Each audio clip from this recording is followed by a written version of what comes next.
Bonjour à tous et à toutes et bienvenue dans notre rendez-vous sur les fleurs de bac en vidéo et la somatisation. Aujourd'hui nous allons parler du dos. Alors nous allons attaquer l'aspect général. Ensuite je ferai d'autres vidéos sur le dos en vous parlant de vertèbre par vertèbre puisque chaque vertèbre vous met en alerte sur une émotion bien particulière. Donc là on va faire le mal de dos en général.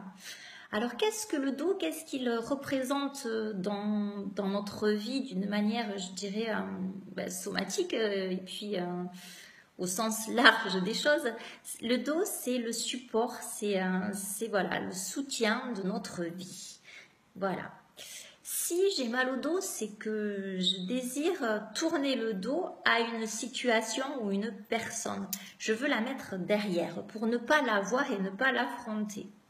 À force de mettre ces choses-là sur mon dos, ces choses qui petit à petit m'accablent, je vais être de plus en plus endolorie. Voilà, je vais avoir de plus en plus de poids et j'en aurai plein le dos.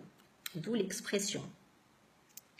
J'ai l'impression qu'on me laisse tomber ou qu'on ne me supporte plus. Je ne suis peut-être pas supportée par la vie ou financièrement ou affectivement. Voilà, ça va être un état où c'est que j'ai l'impression de ne plus être supportée. J'ai l'impression d'être au pied du mur ou d'avoir constamment quelque chose ou quelqu'un sur le dos. Le mal de dos me signale que je veux m'aider en plaçant quelque chose derrière moi, comme je vous disais tout à l'heure. J'ai le dos large et j'y ai mis tout ce que je ne voulais pas voir et tout ce qui me pèse et surtout ce que je ne veux pas non plus qu'on voit de moi. Voilà. Un dos souple mais fort, je lis en même temps parce qu'il y a beaucoup de choses et je ne voudrais pas en oublier, comme d'habitude, je ne suis pas un robot. Alors, un dos souple mais fort indique une souplesse mentale et une grande ouverture d'esprit. Une raideur dorsale signifie l'orgueil, le pouvoir et le refus de céder. Les douleurs musculaires désignent une attitude rigide face aux situations que je rencontre. J'ai besoin d'être supportée, car sinon je pense tout laisser tomber. Ma posture montre ma position, c'est-à-dire que si je suis face à quelqu'un devant qui il faut que je montre qui je suis et je me tiendrai bien droit pour montrer que je fais face à la personne ou à la situation, je vais me redresser pour faire face à cela. Si je courbe le dos, je me résigne. Je montre de moi que je n'ai plus la force de tenir tête à la situation ou à la personne. Alors dans ce cas général sur le mal de dos que nous venons de voir, ce premier volet, je vous conseillerais de prendre Hoc en fleur de bac. Hoc, c'est la fleur c'est le chêne, c'est-à-dire que c'est celui qui supporte et puis au bout d'un moment, il n'en peut plus. Il a donné toute sa force, il supporte, il n'en peut plus. Donc si vous avez ce mal de dos, c'est exactement cette traduction-là. J'ai supporté et je n'arrive plus à supporter. Je vous donnerai Rockwater. Rockwater parce que ça va vous permettre de laisser couler les choses, laisser couler les informations, de manière à pouvoir dégager tout ça et avoir une fluidité qui va vous rendre votre dos beaucoup plus, beaucoup plus souple. Hein, voilà.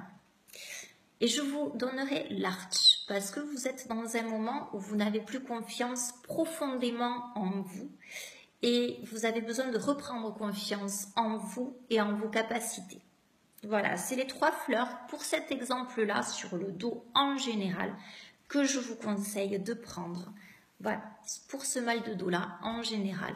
Comme je vous disais, nous verrons ensuite dans d'autres volets chaque vertèbre pour vous expliquer peut-être et vous retrouver peut-être dans cette situation bien précise qui est la vôtre.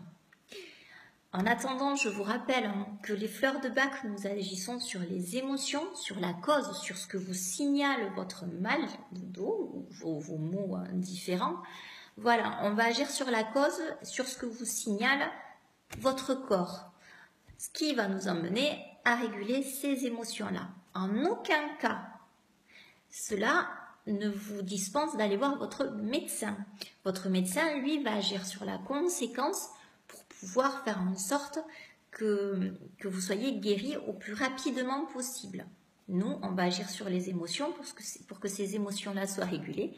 Et ensemble, donc, dans cette complémentarité de soins, vous emmenez à ne pas reproduire ce même problème, cette même conséquence.